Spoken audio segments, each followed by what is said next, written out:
got so many yellow cards, and even Pepe, the former Real Madrid players, has less yellow card and red card than him.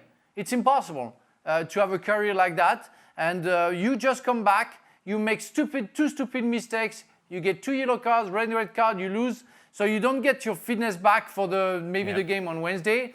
That guy is just a spoiled brat. You know, he doesn't show that he's a grown-up. And he wants everybody to take care of him because he's a talent. It doesn't work that way. You have to prove your talent. You have to prove that you respect everybody and you respect the football. And he doesn't. He's 29, Jules. Yeah, time is running out, that's for sure. And listen, Frank is right, of course. It's too many red cards now to the point that he got sent off for 2 yellows. So the first yellow could have been a red when he pushed Benjamin André, the Lille captain, in the face. That was very kind from the referee, I think, to only give a yellow. Then he gets the second yellow. The argument with Thiago Diallo continues into the tunnel, the dressing room. They have to be separated, etc. But the problem is there's been too many red cards this season.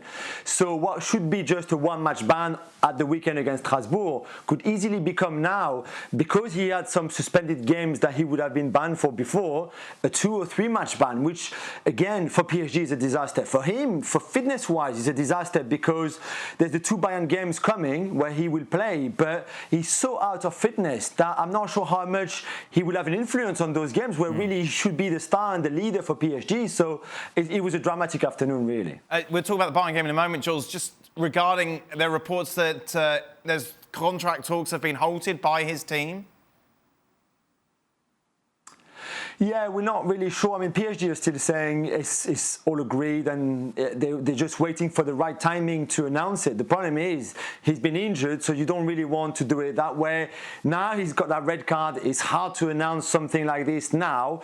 And maybe there are maybe question marks on his side, maybe, I don't know, on PSG side, things that we don't really know or that we're not briefed yet over why those contract negotiations who were so... It was done. That's what we were told. But we go back 4-6 weeks ago, and still hasn't been announced. Nothing has been announced. So maybe there's actually, you're right, an issue somewhere, whether that's on the club part or on his part. That is the reason why they haven't announced it yet.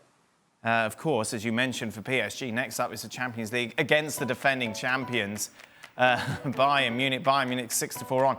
Jules. If it's me, I'm putting my house on Bayern Munich. I can't see, and I haven't seen enough from PSG this season to suggest that they can get anything out of these 2 legs.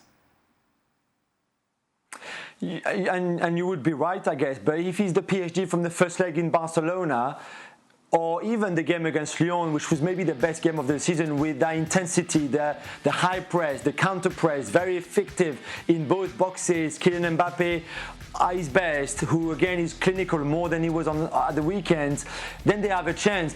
Bayern don't have Lewandowski, PSG don't have Verratti. Maybe losing Verratti is bigger than Bayern losing Lewandowski. But this game will be won in midfield. Goretzka and Kimmich against Danilo and Gay, I guess, but PSG will have to have 2 games almost perfect if they want to go through. It's not impossible, of course, but they will have to play far much better than what we saw on Saturday. We know they have to play better, Frank. We know they have to do it over the 2 legs. The big question is, can they? Have they got the character? Have they got it within them to put in 2 big performances against one of Europe's best? They were capable of being great against Lyon and the first leg game against Barcelona because of 2 reasons. Because they played together, because they fought together, and because Verratti was in the middle of the park.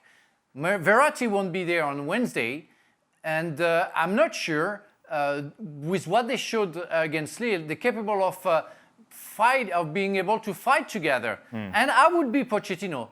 I wouldn't put Neymar in the first 11 because he's out of shape, because he's going to create trouble, because he's not going to work defensively. And you cannot play with 4 offensive players against Munich away from home. It's impossible. And the first choice of the 4 that you have at front, for me, will be obviously Neymar to be put out because he's not ready. Do you agree, Jules? It won't happen, but yeah, if you just look at match fitness, of course, Moise Kean, despite having COVID not long ago, Angel Di Maria and Kylian Mbappe are far fitter, for match fitness, more than Neymar. Neymar is the most talented of them four, and you can't not play him for a game like this because he can play. But I don't know what Pochettino can do.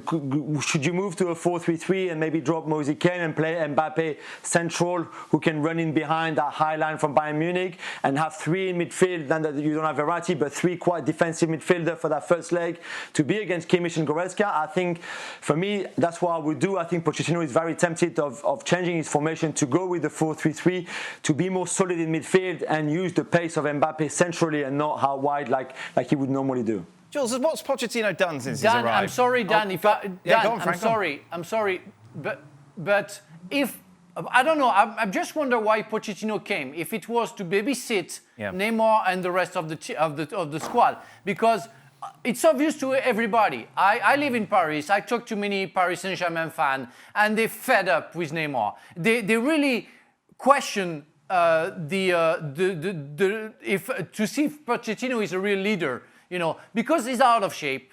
Because they play Bayern Munich. They don't play Lille. They don't play Barcelona. They play Bayern Munich, the defending Champions League champion. They're gonna play because he's just talented, and we all know that it's not enough to be only talented.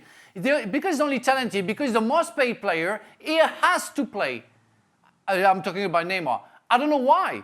If I'm a coach, I will have a discussion with Neymar. Listen to me, man. You're not ready. You're out of shape. I want to go through. I want to win against Bayern Munich, and I don't think you're ready for that.